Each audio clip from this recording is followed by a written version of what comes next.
اب یہ مسئلہ زیادہ اس لیے گرم ہوا کہ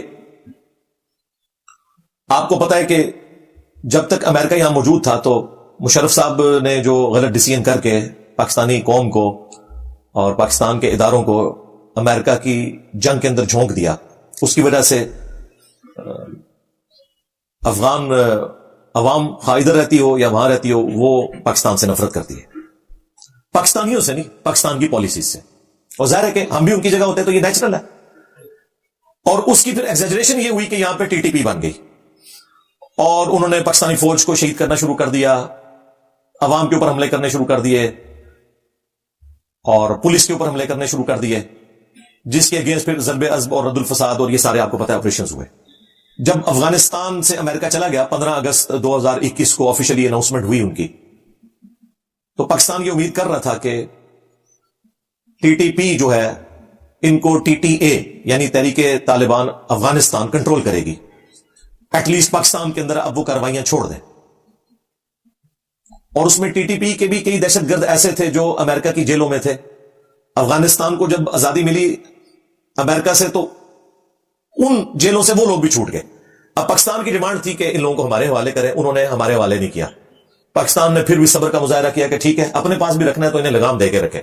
لیکن آپ کو پتا ہے کہ پچھلے کچھ عرصے سے دہشت گردی کے واقعات کتنے زیادہ ہو گئے بلوچستان کے اندر، ناردرن ایریاز کے اندر. اس کے بعد پھر پاکستانی فوج جو ہے نا انہوں نے کہا کہ اب ہم اس حوالے سے کلیئر سٹانس لیں گے. حالانکہ ان کو پہلے ہی پتا ہونا چاہیے تھا. دیکھیں افغان امور کے جو ماہر ترین صحافی ہیں نا پاکستان میں، بلکہ میں کہتا ہوں پورے سب کانٹیننٹ میں، وہ سلیم صافی صاحب ہیں. آپ پچھلے 10 سال کے ان کی جتنی بھی گفتگو اٹھا کے دیکھیں، وہ پہلے دن سے یہ کہہ رہے ہیں کہ ٹی ٹی اے اور ٹی ٹی پی میں کوئی فرق نہیں ہے، ایک ہی سکے کے دو رخ ہے. کیونکہ ٹی ٹی پی تو بنی اس بنیاد کے اوپر تھی کہ افغانستان کے اندر امریکہ کیوں آیا اور پاکستانی فوج نے ان کا ساتھ کیوں دیا. تو یہ کیسے ہو سکتا تھا کہ ٹی ٹی پی اور ٹی ٹی اے ایک دوسرے سے الگ ہوں؟ وہ افغان طالبان کی سپورٹ میں پاکستان سے لڑ رہے تھے.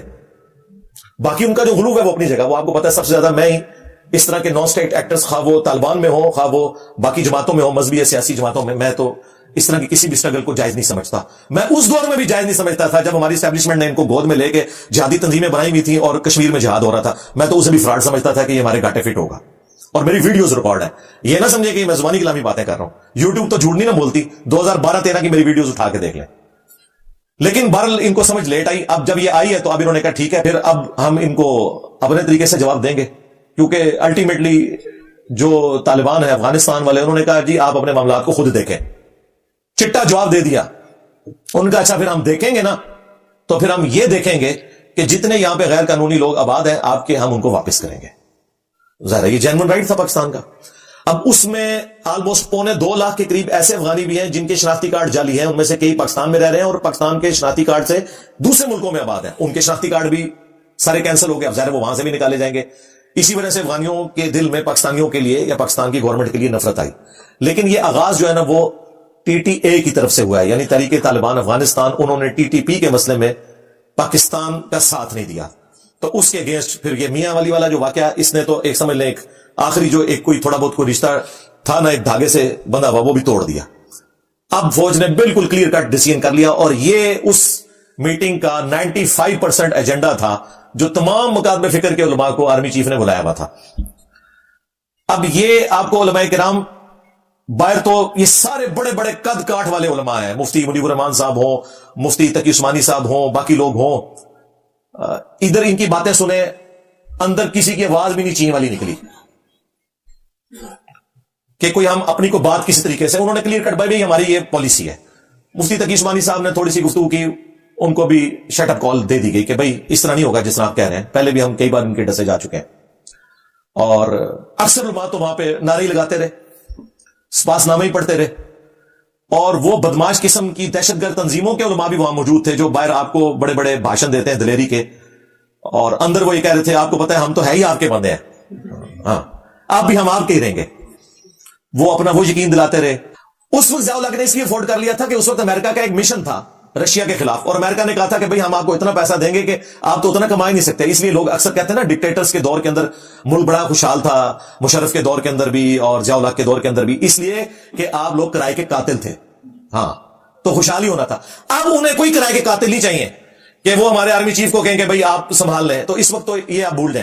اب جو بھی ہے پولیٹیکل گورنمنٹ ہی آنی ہے انشاءاللہ, الیکشن بھی ٹائم پہ ہو جائیں گے. بعض وہاں پہ سباس نامے یہ لوگ پڑھتے رہے جیسے کوئی مطلب آرمی چیف کو امیر المومنین جس طرح ڈکلیئر کر دیا جاتا ہے نا, اس طریقے سے وہ. لیکن ظاہر ہے کہ سمجھدار لوگ جو ہیں وہ باتیں سن لیتے ہیں. ظاہر ہے اس نے اب یہ تو نہیں کہنا تھا, تعریف تو کسی کو نہیں بری لگتی, تو یہ بھی نہیں کہنا تھا کہ شٹ اپ کال دیتے, ٹھیک ہے سن لی, باقی کرنا وہی ہے جو آپ نے کرنا ہے. انہوں نے کہا جی آپ کی ذمہ داری ہے کہ اب اپنے محراب اور ممبر سے آپ لوگوں کو یہ ایجوکیٹ کریں کہ ہم افغانیوں کے ساتھ کوئی ظلم نہیں کر رہے, جو لوگ ورک پرمٹ لے کے یہاں آئے ہوئے ہیں وہ کام کرتے رہیں گے. اسی طریقے سے جو لوگ واقعی جن کی یہاں پہ رشتہ داریاں ہیں اور انہیں نیشنلٹی مل چکی ہے, ان کی نیشنلٹی کینسل نہیں ہوگی. جو جعلی شناختی کارڈ والے لوگ ہیں اور جو غیر قانونی رہ رہے ہیں, ہم ان کو نکالیں گے اور اچھے طریقے سے انہیں رخصت کر دیں گے, اور ہماری اپنی مجبوری ہے. حالانکہ میں سمجھتا ہوں وہ بیچارے وہاں جا کے ذلیل و خواری ہوں گے, کیونکہ 60% تو وہاں پہ پہاڑ ہے افغانستان میں, اکانومی ان کی بھی اتنی مضبوط نہیں ہے, زیادہ تر چوری کے پیسے کے اوپر چل رہی ہے. آپ کو تو یہ بتایا گیا کوئی تسبیح پھیرنے سے چل رہی ہے, نہیں, چوری کے پیسے کے اوپر اکانومی ان کی چل رہی ہے. اور ظاہر ہے چوری کا پیسہ اب جب رکے گا تو ان کی اکانومی بھی نیچے آ جائے گی. کیسے چل سکتا ہے اسمگلنگ کے اوپر اور یہ سارے معاملات. پاکستان کو اپنا لاس ہو رہا ہے آلموسٹ $7.5 ارب ہر سال نقصان ہوتا ہے اس چوری کی اکانومی کی وجہ سے, اور اس کا فائدہ ان کو ہوتا تھا. تو بہرحال اب انہوں نے ڈیسائیڈ کر لیا کہ یہ اب اینڈ ہے, اور مجھے نہیں لگتا اب یہ اتنی آسانی سے کوئی یہ پالیسی ریورس ہوگی. یہ میجر ایجنڈا تھا, اور علماء کو انہوں نے کہا کہ آپ جا کے لوگوں کو ایجوکیٹ کریں. علماء کو تو اس میں سے کچھ بھی نہیں ملنا, تو میں نے انہی علماء میں سے کچھ علماء سے جب پوچھا, انہوں نے کہا ہمارا دماغ خراب ہے کہ ہم جا کے محراب اور ممبر سے یہ باتیں کریں, اور کسی نے بھی نہیں کرنی. ظاہر ہے کہ جو میجر لوگ بیٹھے ہوئے ہیں بیچ میں وہ تو دیوبندی فرقے کے لوگ ہیں, وہ کبھی افغانیوں کے بارے میں بات کریں گے, وہ خود طالبان کے بینیفیشری ہیں اور طالبان ان کے بینیفیشری ہیں, وہ بھی نہیں بات کریں گے. بریلوی کہنے کے بالکل ٹھیک ہو رہا ہے نا دیوبندیاں نال, ٹھیک ہے. اور شیعہ تو بیچارے ویسے ہی ضیاء کے سنی شیعہ وار کے ڈسے میں, ان کو تو اسٹیبلشمنٹ سے ویسے کوئی ہمدردی نہیں ہوتی اس اعتبار سے, کیونکہ وکٹم رہے ہیں اس اسٹیبلشمنٹ کے جس میں شیعہ کا قتل عام ہوا ضیاء کے دور کے اندر. اور اہل حدیث تو بیچارے ویسے ہی, وہ تو ساڑھے تو ہی تھوڑے نے, انہوں نے تو گوبر تھی کوئی نہیں. تو یہ اینڈ ریزلٹ اس کا یہ تھا جی. باقی آخری 5 منٹ تسی دند کٹ رہو, تھوڑی بھی گل ہوئی ہے آخری 5 آپ سمجھ لیں پرسنٹ جو گفتگو تھی نا, وہ سیاسی جماعتیں جو فوج کے خلاف سوشل میڈیا کے اوپر ایکٹیو ہیں, ہاں, جو کی بورڈ واریئرز ہیں, ان کے بارے میں ان کا بالکل کلیئر کا سٹانس ہے کہ کسی کو نہیں چھوڑیں گے, اور وہ آپ کو نظر بھی آ رہا ہے. اور دیکھیں میں اپنے سٹوڈنٹس کو, چونکہ ہمارے سٹوڈنٹس میں تو زیادہ تر بےچارے وہ بچے بچونگڑے ہی ہیں نا, ان کی عمریں بھی اتنی نہیں, وہ بےچارے اتنے میچور بھی نہیں ہیں. میں یہ سمجھا رہا تھا جب سے خان صاحب نکلے تھے کہ یار آپ نے بڑی احتیاط سے چلنا ہے. اگر اس وقت اس احتیاط کو فالو کیا ہوتا تو 9 مئی کا واقعہ نہ ہوتا.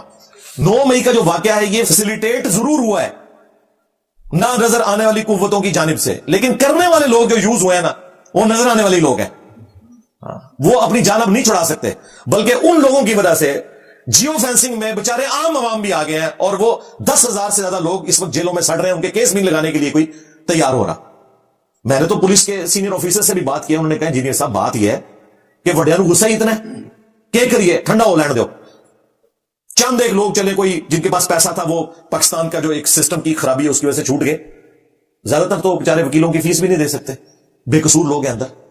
تو میں اس پلیٹ فارم سے پہلے بھی آرمی چیف سے بھی ریکویسٹ کی تھی, اور چیف جسٹس سے بھی, پرائم منسٹر صاحب سے بھی, باقی لوگوں سے بھی ریکویسٹ کروں گا کہ خدا کے لیے جو بیچارے معصوم بچے اس میں جیلوں کے اندر ہیں ان کو فوراً سے پہلے شناخت پریڈ کر کے رہا کریں, جو صرف بیچارے جیو فینسنگ میں آئے تھے. جو کوئی پروٹیسٹ کے اندر انوالو ہے, میں تو ان کے بارے میں بھی نرم گوشہ رکھتا ہوں کہ ان کے معاملے میں بھی نرمی کا رویہ اختیار کرنا چاہیے. اس کی وجہ یہ ہے کہ اگر ان کے ماسٹر مائنڈ اس زمانے کی اسٹیبلشمنٹ آج تک اسی طریقے سے دندراتے پھر رہے ہیں وہ لوگ, تو یار ان بچوں کو بھی چھوڑ دیں. مالی نقصان کی اگر بات کریں تو میرا خیال ہے مشرف نے جتنا مالی نقصان پہنچایا ہے اس قوم کو, تو کیا اب ہم فوج سے نفرت کرنا شروع کر دیں اس کی بنیاد کے اوپر؟ تو اگر وہ چند ایک لوگوں کی وجہ سے مالی نقصان ہوا ہے تو درگزر کریں گا. یہ کام نہ کریں کہ فوج اور پاکستان کی عوام آمنے سامنے آئے. اس کا الٹیمیٹلی نقصان فوج کو ہونا ہے اور پھر پاکستان کو بھی.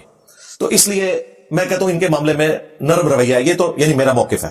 ہاں جو یہ بدماش قسم کے ہارڈ لائنر ہیں جن کے بارے میں یہ بھی, وہ جو عادل راجہ, وہ خبیث بھگوڑا, خاموش مجاہدین, جھوٹا انسان, جس نے میرے بارے میں بھی ٹرینڈ چلایا کہ اس کو ISI والوں نے بھرتی کیا, دیکھ لو لگی بدوا انہوں بھی میری, ایک ایک نو بدوا لگ رہی ہے. اس 14 سال کی قید ہو گئی ہے, وہ نہ وہ اب پاکستان نہیں آ سکتا. ٹھیک ہے, جھوٹا انسان, یعنی وہ جھوٹی خبریں دیتا تھا, کیونکہ مجھے اپنے بارے میں تو پتا ہے نا کہ میرے ساتھ تو کوئی ایسا معاملہ نہیں ہے, تو میرے بارے میں اس نے کلیم کیا. ٹھیک ہے. دوسرا, ہم وہ بار بار ریکویسٹ کر رہے تھے اپنے بھائی کے بارے میں, چلے وہ بھائی صاحب کو بھی اب انہوں نے کور کمانڈر کوئٹہ کے عہدے سے فارغ کر کے یونیورسٹی میں پڑھنے لکھنے کے لیے ڈال دیا, وہ بھی ایڈریس ہو گیا. لیکن جو اصل 2 بندے ہیں ریٹائر ہو کے باہر بیٹھے ہوئے ہیں, ٹھیک ہے, پاکستانی عوام کا منہ چڑھا رہے ہیں, ان کے بارے میں بھی کوئی فیصلہ ہونا چاہیے, اور اگر ان کے بارے میں فیصلہ نہیں ہوتا تو بیچارے جو یہ سیاسی لوگ ہیں ان کو چھوڑ دیا جائے. یہ انہوں نے کوئی بندوق تو نہیں اٹھائی ہوئی ہے, زیادہ سے زیادہ کوئی کسی نے کوئی حرکت کی ہے تو کوئی مالی نقصان کر لیا ہوگا, لیکن جانی نقصان تو کسی نے نہیں کیا. تو یہ نفرتیں ختم ہونی چاہیے, سیدھی سی بات ہے. بہرحال اس وقت تو اسٹیبلشمنٹ غصے میں, اور ظاہر ہے انہوں نے تو اپنا 9/11 ڈکلیئر کر دیا ہوا ہے 9 مئی کو, اور ظاہر واقعہ بھی بہت بڑا تھا. خان صاحب سے بھی شروع میں تو غلطی ہوئی نا, انہوں نے اڑتا تیر بغل میں لے کے کہا کہ جی مجھے پکڑیں گے پھر یہ تو ہوگا. بھائی یہ کہنے کی کیا ضرورت ہے, یہ آپ نے اپنے منہ سے ایک ایسی بات نکال دی. بعد میں بے شک آپ کنڈیم کر رہے ہیں, لیکن وہ شروع میں جو مسئلہ مس ہینڈل ہوا ہے وہ انہوں نے پکڑا ہوا ہے کہ جی یہ دیکھ لیں اس کے پیچھے یہی ہے. تو اس میں کچھ ان سے بھی مس ہینڈلنگ ہوئی ہے, لیکن الٹیمیٹلی میرے خیال ہے پاکستانی فوج کو پاکستان کی عوام کی فوج ہونا چاہیے, کسی سیاسی جماعت کی فوج نہیں ہونا چاہیے. یہ اصل مسئلہ ہے. پہلے یہ فوج پی ٹی آئی کی فوج بنی ہوئی تھی, اب دوسری پارٹیوں کی فوج بنی ہوئی ہے. یہ کام نہیں ہونا چاہیے, ساری پارٹیوں کے لیے برابر والا معاملہ ہونا چاہیے. ہم تو اس پلیٹ فارم سے کوئی بندے بھرتی نہیں کریں گے, ہم کوئی پروٹیسٹ نہیں کریں گے, کوئی روڈ بلاک نہیں کریں گے, لیکن اپنی زبان کے ذریعے حق بات ضرور کرتے رہیں گے تاکہ اپنے بڑوں کو یہ چیز ریئلائز کرواتے رہیں کہ یار تم نے مرنا ہے, کسی کے ساتھ ظلم نہیں ہونا چاہیے. بھی ہو سکتے ہیں, دونوں میں سے ایک بھی ہو سکتا ہے.